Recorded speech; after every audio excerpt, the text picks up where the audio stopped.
You're listening to the AFTERBUZZ TV Network, now the largest new media platform on the web, and your #1 source for after-show entertainment. Very good, Dean.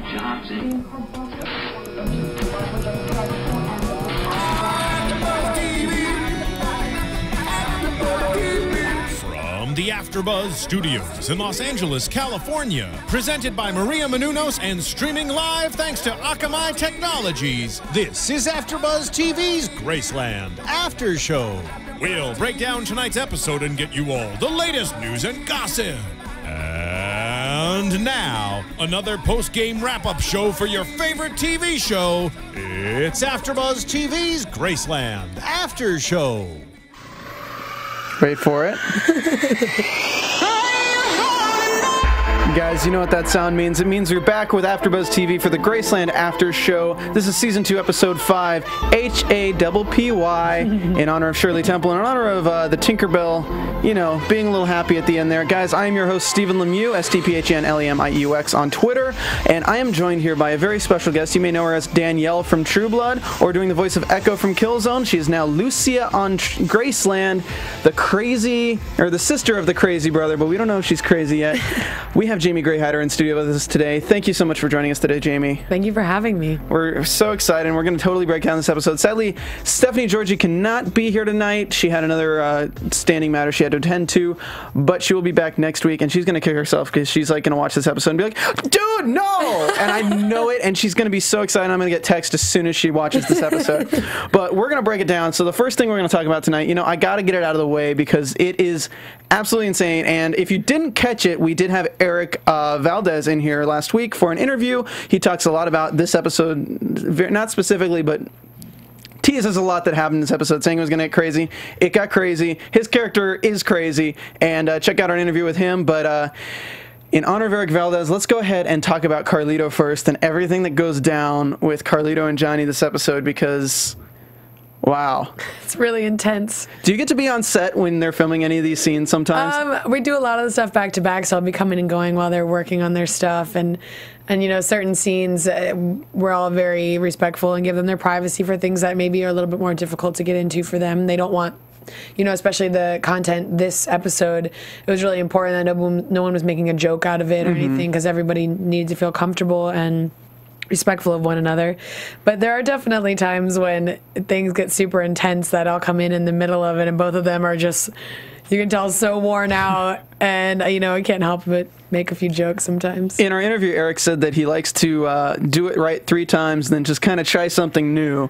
Have you walked in on them just like burst out laughing from him trying something new? I've been in scenes where he'll just kind of throw different lines out there, you know, and we're just ad-libbing, and it's so hard not to laugh sometimes because he's so crazy and so good at it. But oh, Eric's ad-libbing is the best. Is there anyone that you can come to mind right now and mention?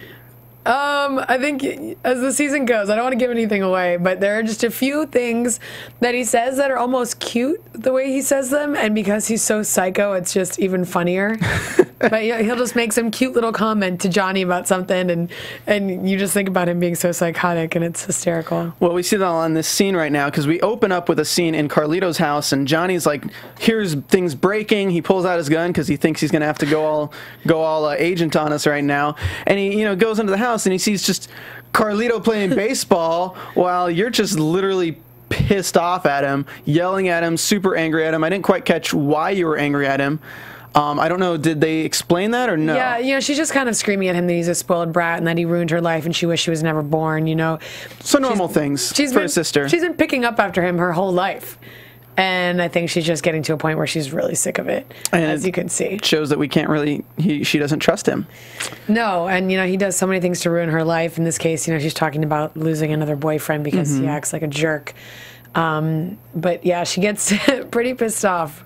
So she's throwing some nice pitches here, and he's just knocking away with a baseball bat. He's enjoying the insanity of it all because he is insane. Yes. And then when he's talking to Johnny, you just straight beat him in the face with a bottle, slice his head open, and that's when he kind of goes insane and tackles you to the ground.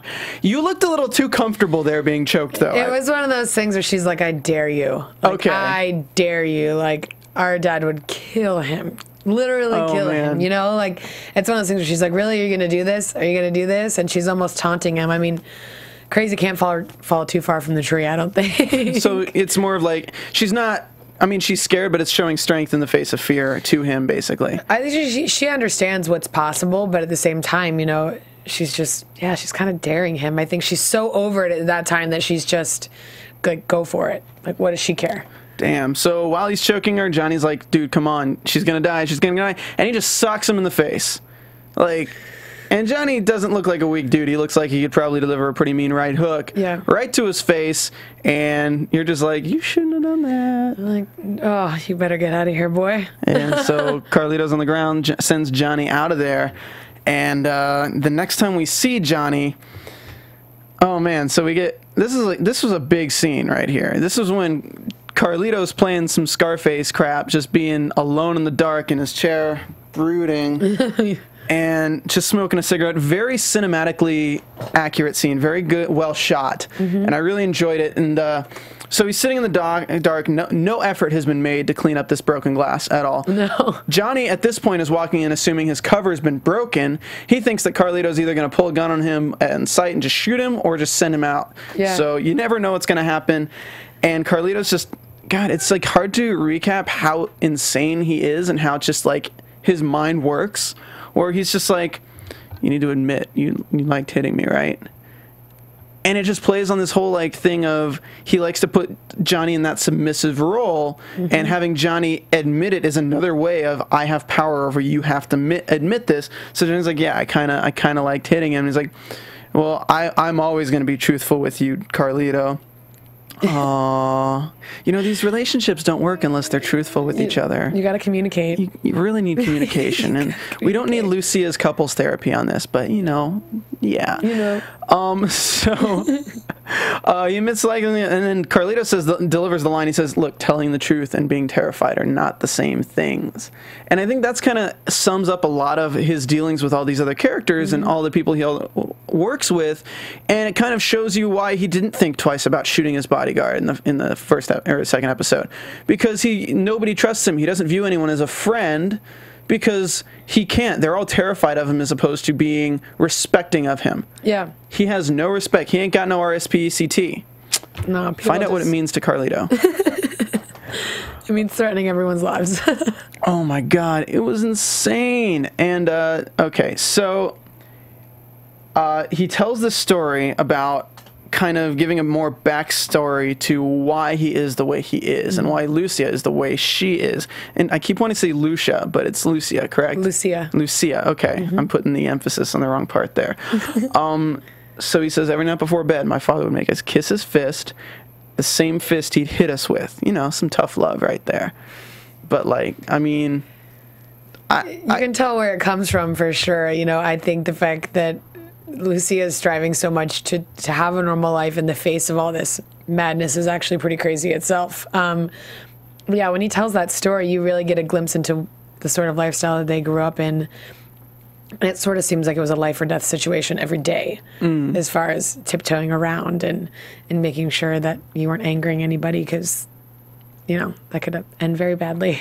Well, at this point, I just kind of wonder how involved they are. Because obviously Carlito knows about all the pickups, so obviously Lucia needs to know about all the pickups. As his father doesn't trust him, his father maybe trusts Lucia, so she would know a little bit more. I don't know. You know, I think that his father's more there to keep him from... His father wants her there, I think, more just to keep him in line, as far as just doing all the crazy and out there things he does that are even unrelated to the business. And, you know, she's just trying to go to grad school and get a degree, and she's got to babysit her brother all the time. And I know that she does, you know, she doesn't really want to be a part of the business, so how much she actually knows in any given situation probably varies, because she doesn't, I guarantee she doesn't ask questions. You know, she doesn't want to know. It worries me how they play off of real life on this show so much, though, that recently there's a famous cartel in Mexico right now, and the leader of it had a girlfriend who's like 27, all right, maybe 30 something now. Okay, so he goes to jail. The police take him down. So now she is running the most. Is she the one that posts all the Instagram photos and everything? And she's like this crazy murderess, and she runs a complete gang of assassins for the cartel. I've heard about her. I looked up those pictures, actually. I think it might have even been on set, now that I think about it. So, like, when I see them playing off real-life events so much in this show, when I see stuff like that happening, I'm like, oh my God, the season's going to end with Lucia inheriting the family business. Because... I know. Honestly, like, not to sound sexist at all, but women can sometimes be, like in television writing, women are usually used for that effect, in that nobody expects it until it happens. Right. And to have your character like nobody would expect, oh, you're just a nice college girl who's maybe killed several thousand people so far. I don't know. Just saying, Jamie Gray Hyder. She's pretty smart. I don't know. She's pretty smart. So he also says that they stole a box of bullets and they ran away and made a suicide pact that they would kill each other and just be done with this and not have to deal with the father and being everything so crazy like that. And he says, well, the reason they didn't is because Lucia could not do it. So they walked back. It's an odd moment, sort of like a glimpse into their bonding as children. I sort of feel like that's the equivalent, I guess, of someone being like, we had a fort out in the forest and we'd run out there and like play make-believe.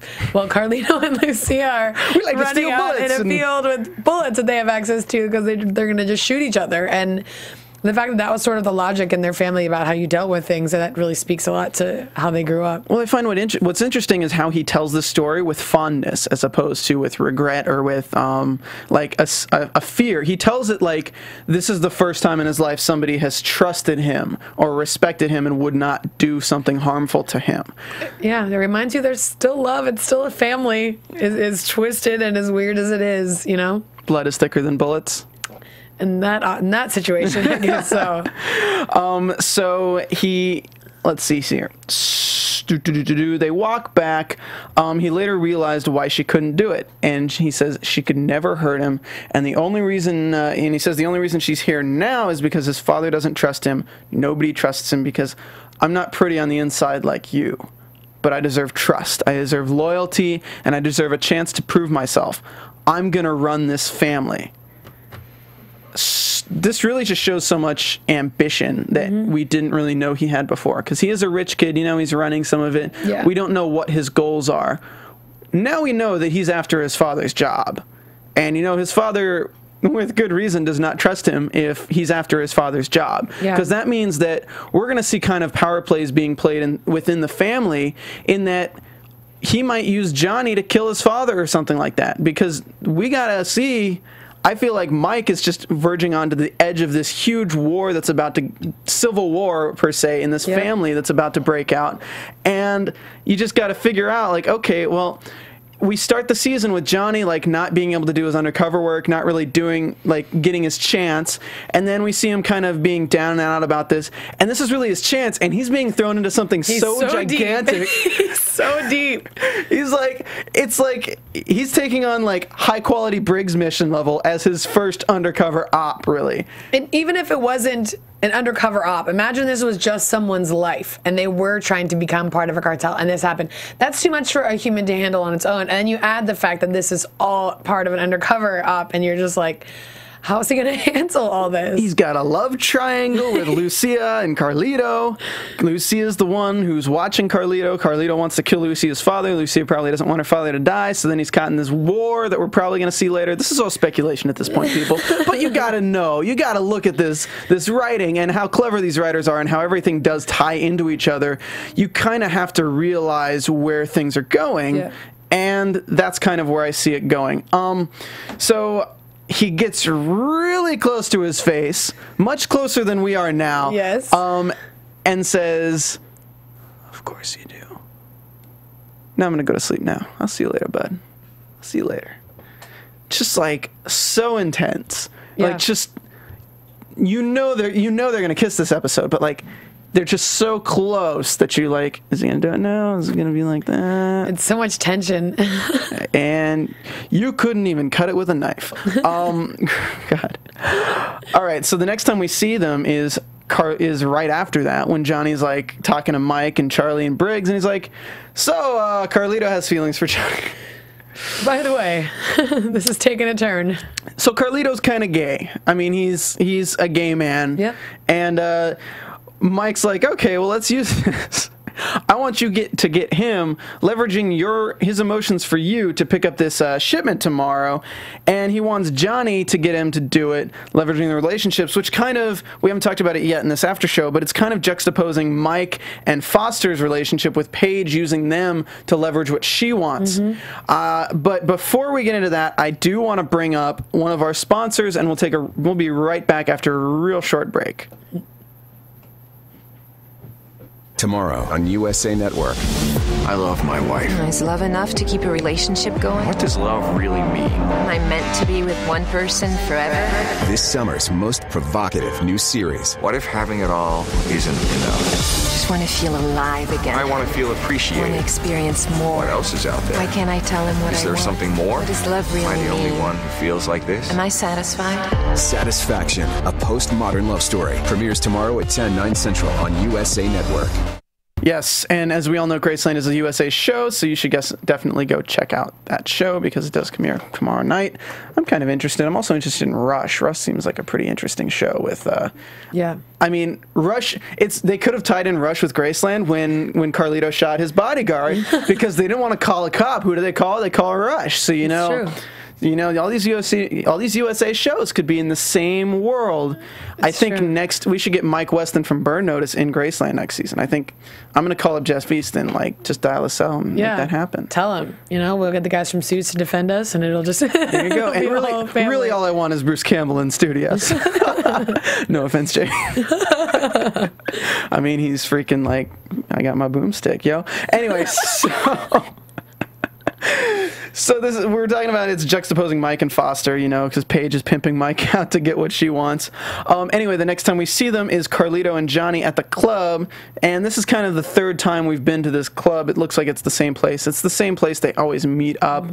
And Johnny's being very forward, like not even trying to hide his intentions, like, yo, what about the pickup? Like, and it was kind of awkward to me because they've never talked about anything illegal like that in front of Johnny so far. That's true. So for him to just immediately know, I was like, oh, I want to be involved in the pickup. Hey, let me get some of this heroin dealing. So it's kind of weird, but he throws his words. He says, you don't believe in me. And Carlito's like, you do a great Carlito. I talked to him for about an hour and a half last week, so I guess it takes sense. I talked to you, Russell. Oh, he hates that. Sorry. I'm sorry. I didn't even know that was his first name for a while. Anyway, so he grabs him and he's like, come with me. Takes him in the back, and it's just like, I'm going to have to dirty up that pretty face of yours, man. So we think that shiitake mushroom's about to get real right now. Yep. And he's about to, like, slap him. He says, slow your roll. I was like, all right, he said slow your roll. All right. I can roll with the hip language. And Johnny just grabs him and kisses him. And you don't know how he's going to react because, like, you've been expecting this watching the show, but you really don't know how Carlito's going to react because literally no amount of character development with this character will let you know how the hell he's going to react to anything. A fly could land on him, he could shoot his best friend.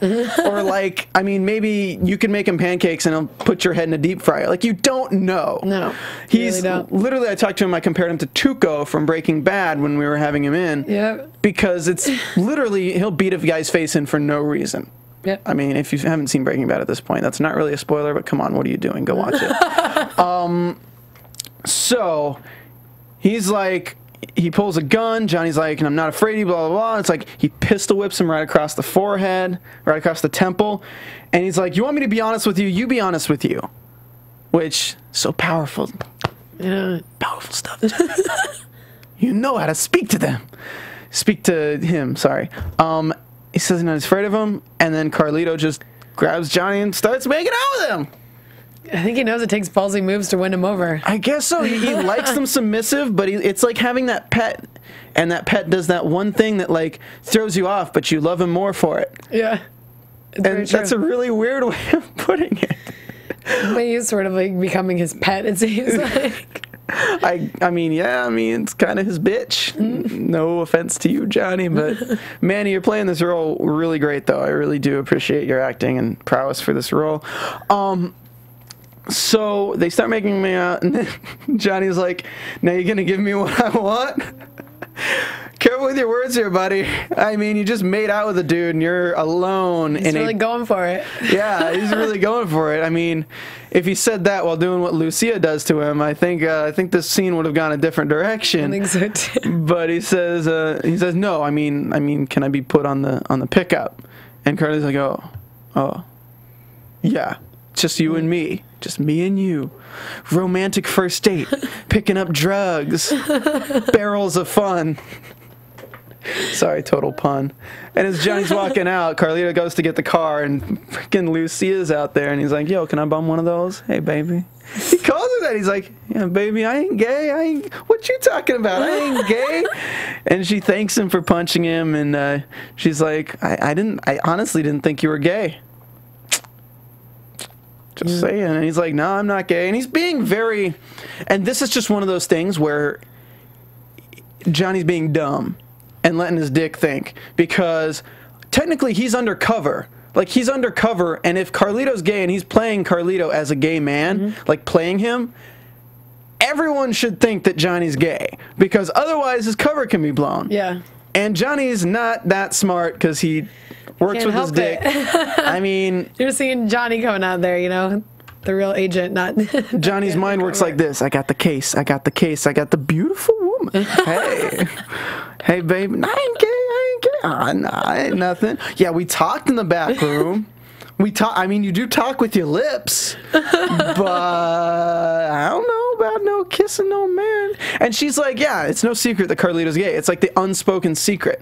It's like there's lots of people in Hollywood that everyone knows is gay, but they're not out, so nobody talks about it. Right. So, and like that's a Hollywood reference. Like literally, there's so many people like that, but you don't talk about them because it's not right. It's not respectful to talk about somebody until they are comfortable talking about it themselves.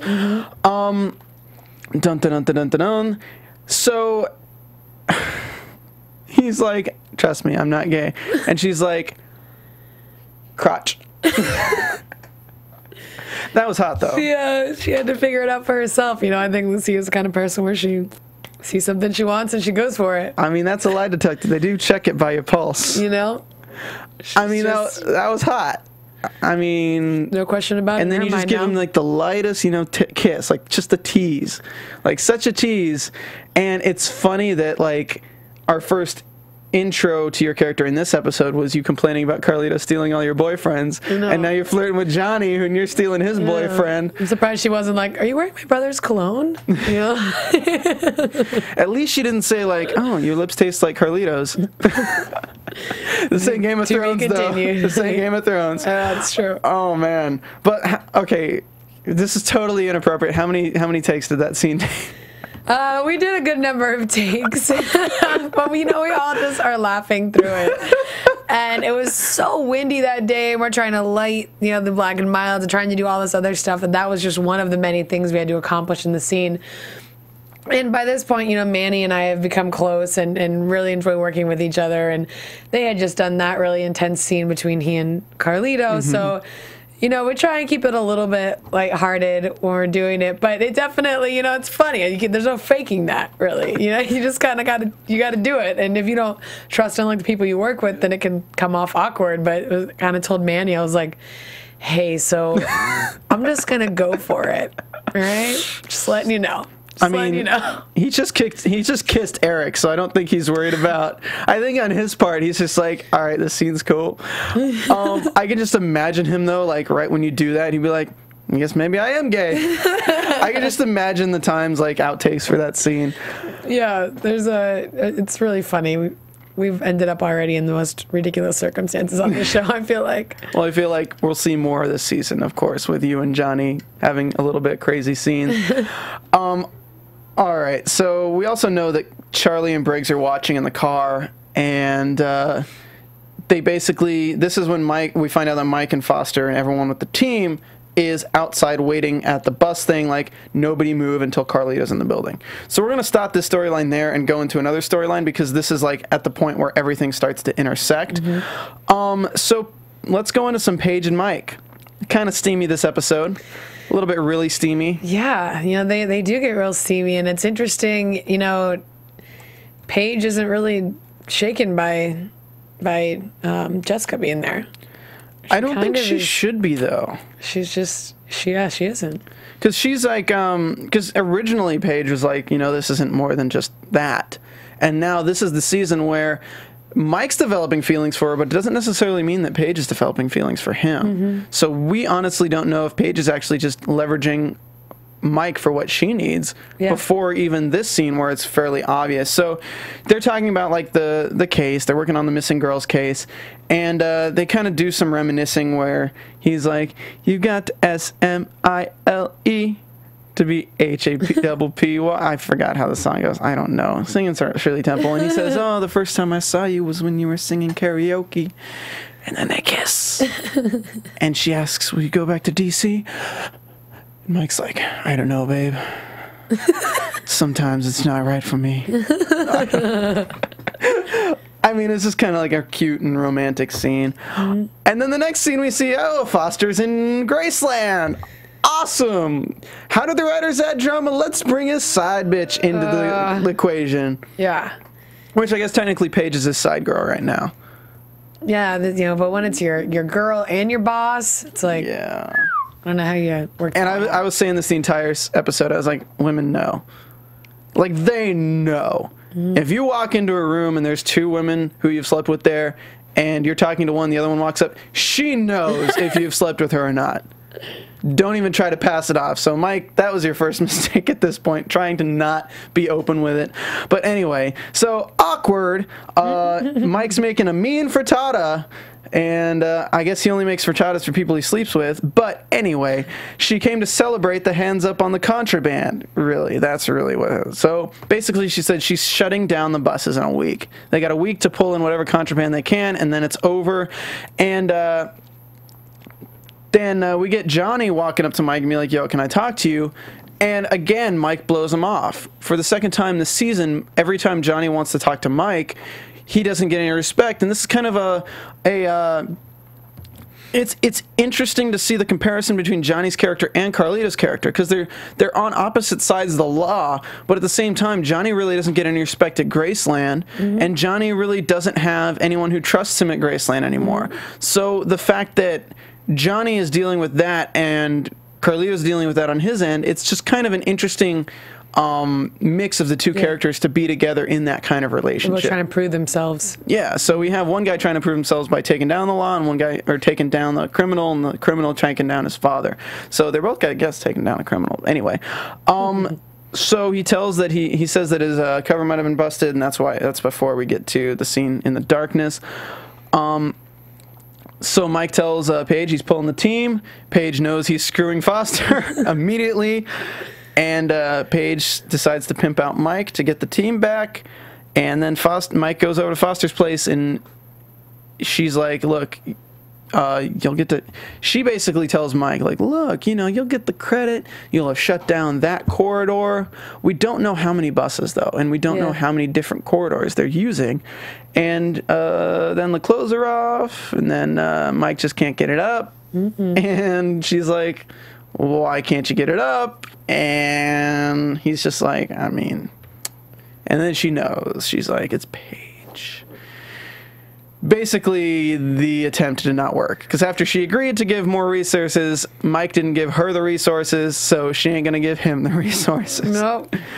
So, yeah. So he goes back to Paige and just walks in and says, the case is off because I wouldn't approve it because my heart wasn't in it.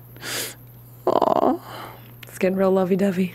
Really lovey-dovey. Not too much of a development on Briggs and Charlie from their whole Juan Badillo case this episode. They kind of did a lot of that episode, so the last episodes they were putting it off. This episode we do get Briggs in bed alone. He wakes up and finds Charlie tattooing herself, giving a ring of fire in honor of Johnny Cash and just in honor of the hellhole she's come out of because of Briggs. It was a very symbolic moment, and Charlie says she loves him.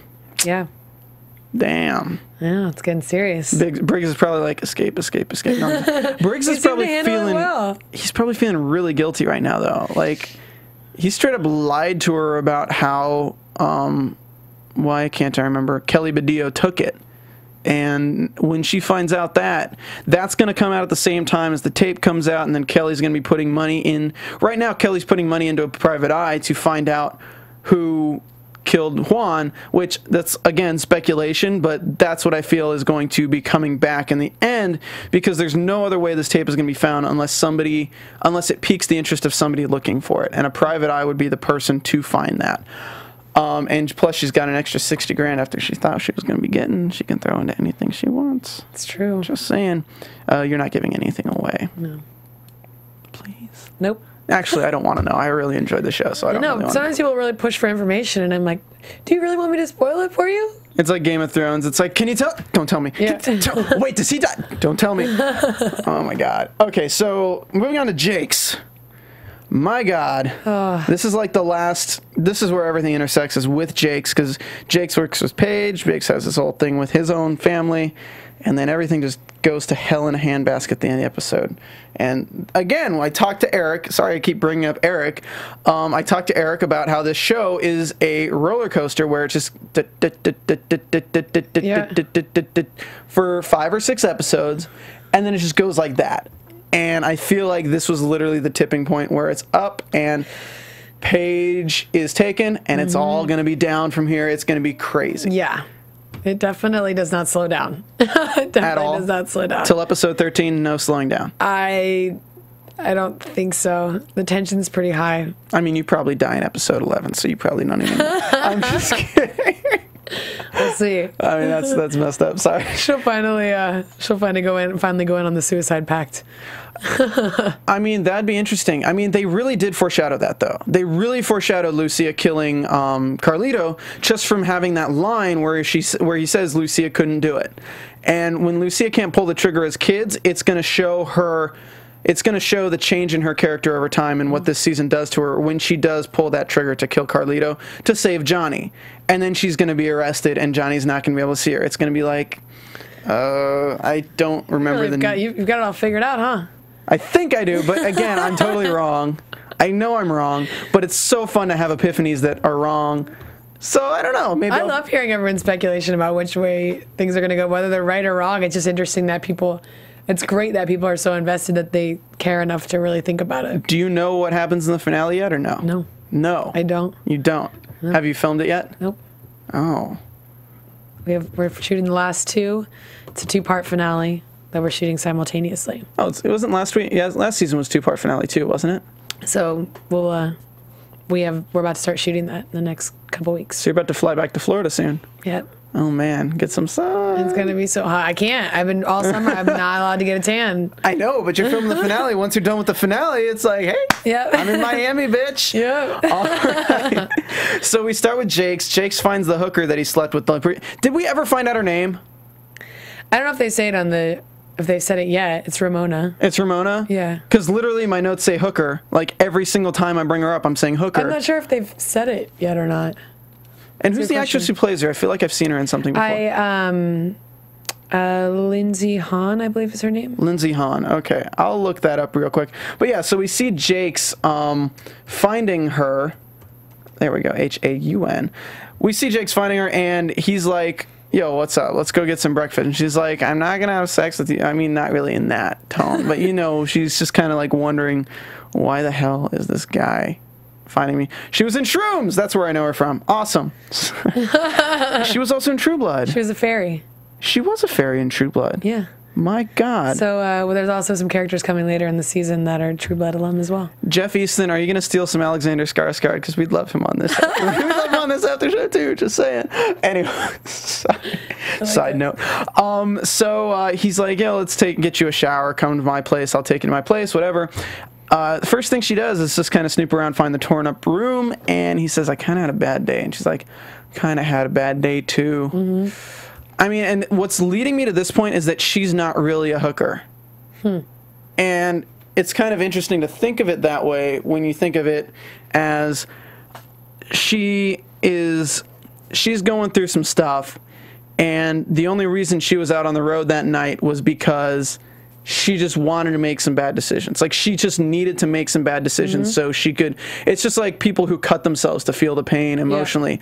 Yeah. Some people just need to make bad decisions so they feel like life is out of their hands, so they don't feel about how they've been controlling it badly thus far. Yeah. And that's a really deep conversation for another day. Yeah, that's... Makes sense. But anyway, so she's like, yeah, we have that in common. They start making out, and Mike calls and saying, yo, man, you're not at work. You know, your real job, your undercover job, we need you fixing some buses.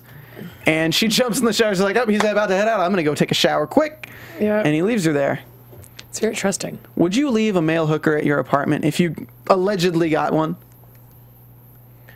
I don't know. I guess it would depend if he seemed hygienic or not. Well, I mean, he's trying to take a shower. No, I don't think so. You don't think so? I don't think so. No male hookers for Jamie. No. I mean, I just wouldn't leave them in my house alone. Oh, okay. Question, right? Yeah, that's true. Never mind. So you'd go to their place. Yeah. Okay, cool. Maybe I'd steal something from them. There you go.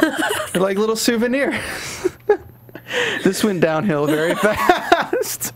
I'm sorry, Jamie. We'll bring it back around. Let's bring it back around to Jake's at the buses. Mike's giving him crap. He's like, yo, dude, like, you're late, blah, blah, blah, blah, blah. And Jake's is like, look, do you have $20? I'll get your schedule if you give me $20.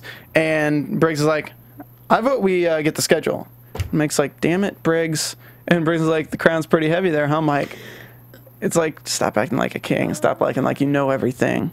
Like, literally you're with Briggs, who is so far above you in everything. He's freaking Odin, and you still don't know that. Like, come on. Yeah, I mean, that's why Briggs just has to sort of lay back. Ugh. Anyway, so he gives him the $20. The next scene, we see him with a paper bag with liquor in it, and he's like, "This one's for you, Mike," and just drinks this like half bottle or this whole bottle of liquor. Yeah. I guess because if you're gonna have to throw up, you're gonna need to drink enough liquor that's just gonna make you really sick. Yeah, real fast. If I drink a full bottle of whiskey like that, I guarantee you I'd probably be able to hold it for like a minute or two tops, and then it's just going. So yeah. That's a lot. Boss catches him really wasted. He grabs the boss and he's like, we don't see it, or we do see it, but we just hear Mike and Foster in the surveillance van. I'm sorry if you're listening to this in your car. It's so good. I hope you're not listening to this trying to go to sleep. Oh man. But if you are listening, you should go to iTunes and subscribe and rate us 5 stars and leave us a comment on our iTunes thing on iTunes, as well as going to YouTube and leaving a comment there, because we do read the comments and I do enjoy seeing the comments. And you should also follow us on Twitter and retweet it whenever we talk about the show, because the more people that see the show, the more chance we have for great guests like Jamie Gray Hyder. Camera switches to her. There you go. I totally just Vanna Whited you. You did. And now your prize for the evening is Jamie Gray Hyder. Hope you're not disappointed. Brand new car. What's behind door number 2? Well, behind door number 2 is the schedule in the laptop, which he finds, and it says that the deal is going down, the pickup is going down in 2 days, which is quick. Yep. Very short notice. Everything in the season is short notice. It's like they get the, it's like, Paige reads the lips of when the Tinkerbell's coming in. She's like, could be Thursday, could be Tuesday. Oh, it's Tuesday, so it's tomorrow. Oof. Everything Paige has been doing this season has been so half-assed. And it's not her fault. It's because Mike decided to take over Graceland and put all the resources into his stuff, which we don't know yet. That, I mean, they're fairly connected, but I don't think Mike realizes how connected they are at this point. And he's going to discover that through trying to find Paige and discover that Carlito's father, I think, is the one behind it all. Because if you're going to be smuggling drugs in, why don't you smuggle girls in at the same time, double your profits, and, you know, be a heartless bastard at the same time while you're at it, because you're already kind of a heartless bastard. And we can tell that from how Carlito was roasted up. Okay, so we got about 5 to 10 left. Sorry, we're going to go over Martin. So Jake's finally, after getting the schedule, he's so over it, he's like, all right, I'm going back to my apartment. And we see a bicycle in front of his apartment. And we're like, what the hell? And there's a kid inside the place. And at this point, you haven't really seen his son enough to know immediately that it's his son. I guess if you like really paid attention to what his son looked like, you would. But then you're like, oh my God, it's this kid. He found his address on like lawyer things that his mom had from the restraining order, which bodes bad news for Jake's. Oh my God. Every time something good happens to Jake's, you know something bad, like tenfold, is going to happen. No. Like when he bought the apartment, I'm like, oh, this is not going to end well. Now his son's at the apartment, the floor is lava, and everything's going to... I'm like, this he's is really so not bad. helping himself at all. He's not helping himself. Even in that situation, like, what do you do? Like, if he drives home with his son, his mom, what's his ex-wife gonna say?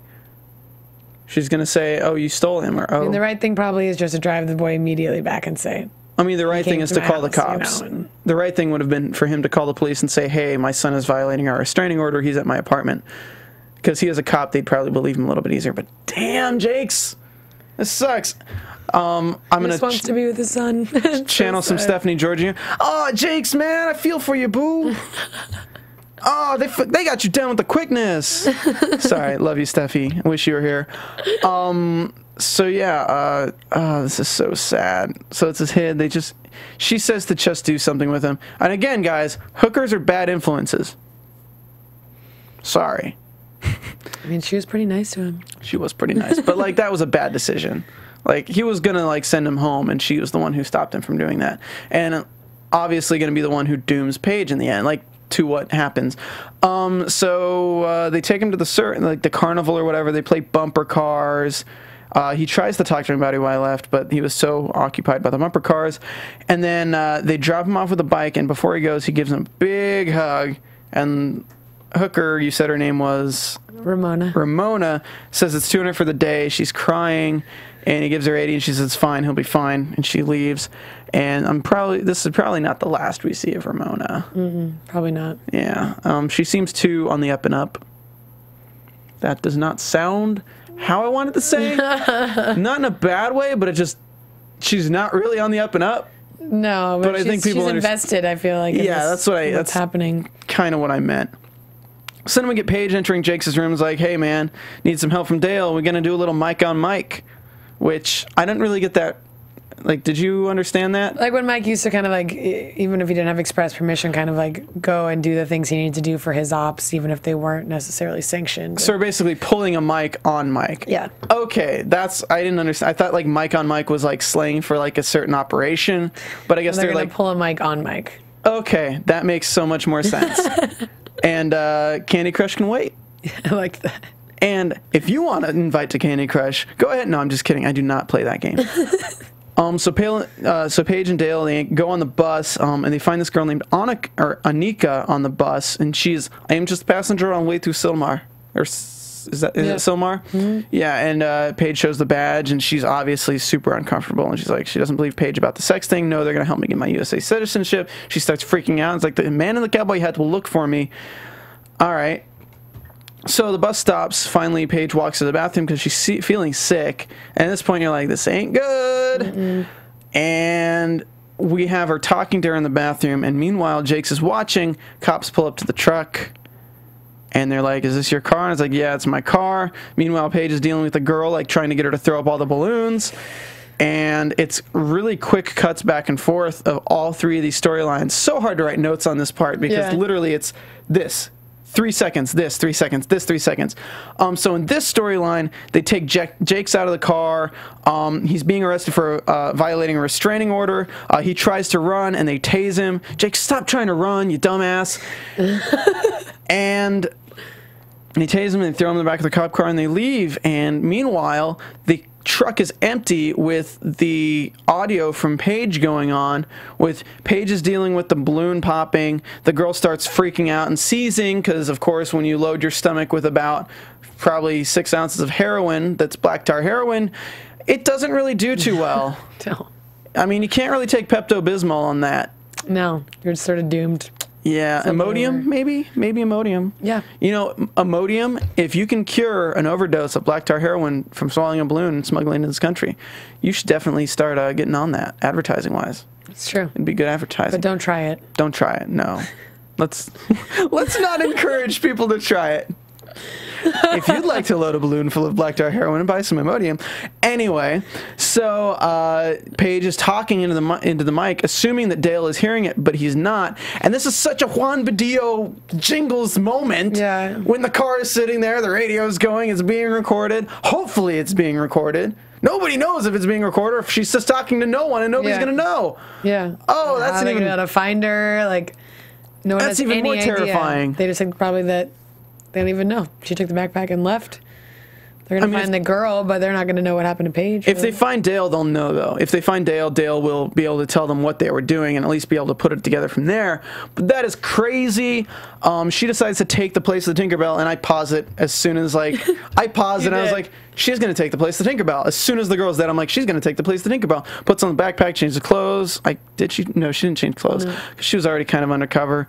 And she threw on her little hoodie and her backpack. And she swallows the balloons. Oh my God, that is so fucking dangerous. Yeah. Pardon my language. Like, I'm sorry, guys. Dangerous, gross.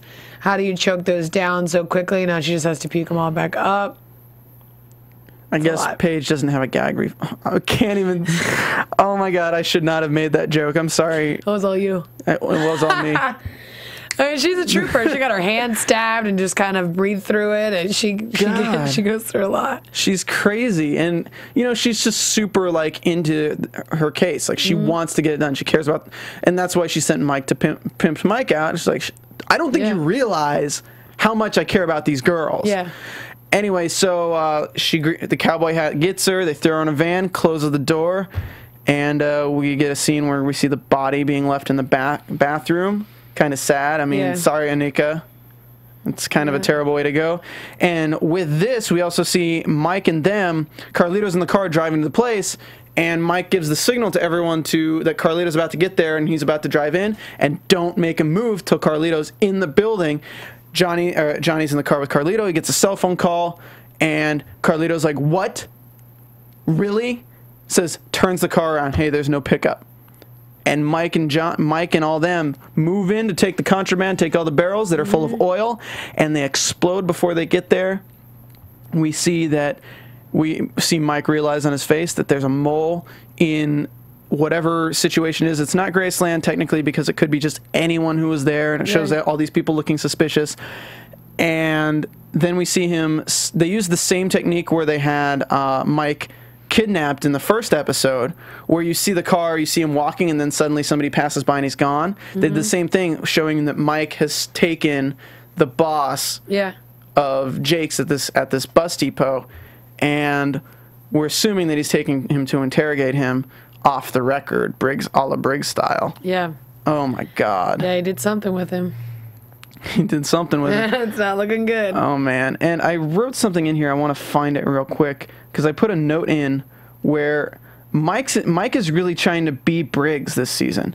And like all these different things that he's doing, they're just so reminiscent of Briggs in season 1 with him just being loose with the lying and things like that. Like lying to Foster to get what he wants. Because the whole thing last season was there's no secrets in Graceland, but everything was Briggs lying to Graceland. So this is kind of like the same thing as season 1, except a new character with his development. Yeah, now it's like, oh, Mike is sort of making exceptions for himself that he probably would have criticized Briggs for making in the past. So that is the end of the episode. Let's go ahead and get into predictions. While main event waits outside the door waiting for us to finish. They can wait. I got some Graceland. I got Jamie Gray Hyder in front of me. That's right. All right. So we see them vodka boarding somebody. That sounds very unpleasant. It's like waterboarding, except instead of water, you'd fake drown them with vodka. Really unpleasant. And it was the guy who was at the bus stop. They're trying to find out where Paige is because he's so involved in the trafficking that they assume that he knows where they took Paige. We see Paige in this terrible situation where they tied her up. They're like making her do things, sexual things, and she's like, you're not going to let me use you for sex. And he's like, no, I'm training you, which makes me think that they're going to start drugging her up a little bit, which is terrifying. But if you've seen Taken, you know, they load them up full of like aphrodisiacs, things like that, and just like train them. Terrifying. And we see that Paige attempts to escape, and that they grab her and beat her, and that he's really taking his own personal investment into beating Paige and trying to train Paige, because they probably find out that she's not the girl that they think she is. What do you think is going to happen next episode, Jamie? Well, I think that I think we're going to see.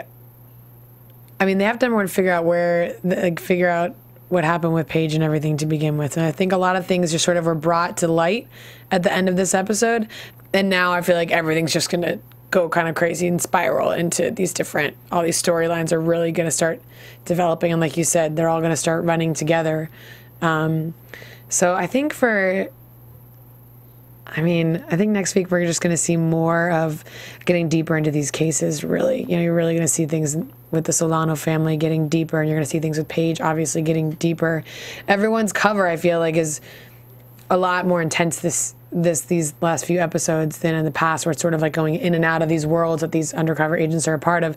And a lot of these cases in this season, they're stuck there for a long time and super involved. And you're not seeing people go back and forth as much as they were in the past, I think. I think that Paige saved Mike's case by being kidnapped, because they only had a week, and this was 2 days in, so they had 5 days left. Well, this bus depot thing is done. There's no way they can really continue to search through the buses, because they've lost the bus depot that 108 goes to, and they have no idea where 108 would be, or the fake 108, because there's 2 buses. I think that Paige being kidnapped is going to force Foster's hand into letting them have more time to investigate this, and what's going to happen is it's going to come full circle by investigating the girls. That's going to tie in with Johnny and the Carlito family, and that's going to tie in with the buses. And the buses are going to be probably episode 9 or 10 is when we get kind of a finish of the buses, and then everything after that is going to be the war with the Carlito family and everything kind of going on with that. And I feel like we may lose Johnny this season. But that's all I can think about this for our predictions today. Guys, thank you so much for tuning in. Actually, I want to talk to you a little bit. Just a little bit. Do you have any other projects you're doing right now that you want to promote? What's going on? I've mostly, this last year has sort of been Graceland land. My video game is out, which is really fun. It came out the end of last year. I play Echo and Killzone Shadowfall. Yeah.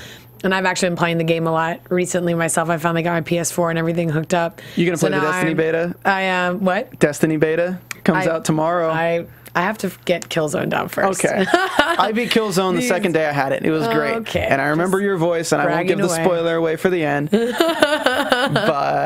it's kind of good. Yeah, so I'm in my video game right now, which has been fun to figure out. I'll have to get your PSN network name. We gotta kill some bitches. I'm not together. live yet. I gotta get better. Otherwise, I gotta get better before I put myself out in the world. Don't worry, everyone sucks and kills on me. No, I'm just kidding. You just gotta kill them. No, and then of course, I have to ask. Even though you died in True Blood, sorry, that was a spoiler. Any chance we can see you again in True Blood? Well, I didn't die, but I think with this being our final season, they're really paring everything down, and due to recent deaths on the show, I think they're really eliminating groups episode by episode. I won't spoil. So you won't fly in on a motorcycle and randomly kill somebody, or? I mean, it is True Blood. Anything's possible. I know. That's why I gotta ask. But I think they're really trying to get back to basics and tie up a lot of the storylines and everything, and sort of start paring down. All right, guys. So you guys totally need to go buy Killzone 4 Shadowfall. If you haven't played it yet, it's a great game. Really, cinematically amazing. It plays like a movie, and as a gamer myself, I really enjoy it. I'm gonna be playing Destiny this weekend because the beta's out, and I'm gonna go cray on that. Definitely follow Jamie Gray Hyder on JG Hyder. Where else can we find you? Instagram, Facebook, Instagram and Twitter. I'm at JG Hyder, and then I've also got Jamie Gray Hyder page on Facebook as well. Anything you want to say to your fans before we head out? Thanks for tuning in, and get ready. The season's only getting started on Graceland. All right, guys. Thank you so much for tuning in. Again, I'm your host, Stephen Lemieux, STPHNLEMIEUX. You can find me on Twitter at the same, not the same, but literally my name. Yeah, you can also find me on Guillermo del Toro's The Strain after show here, because that show is so badass, as well as doing MasterChef, because those shows are not alike at all. So we will see you next week for Graceland Season 2, Episode 6, I believe it will be. Yep, and thank you for watching, and we'll see you then. From executive producers Maria Menounos, Kevin Undergaro, Phil Svitek, and the entire AfterBuzz TV staff, we would like to thank you for listening to the AfterBuzz TV network. To watch or listen to other after shows and post comments or questions, be sure to visit AfterBuzzTV.com. I'm Sir Richard Wentworth, and this has been a presentation of AfterBuzz TV. Buzz you later. The views expressed herein are those of the hosts only and do not necessarily reflect the views of AfterBuzz TV or its owners or principals.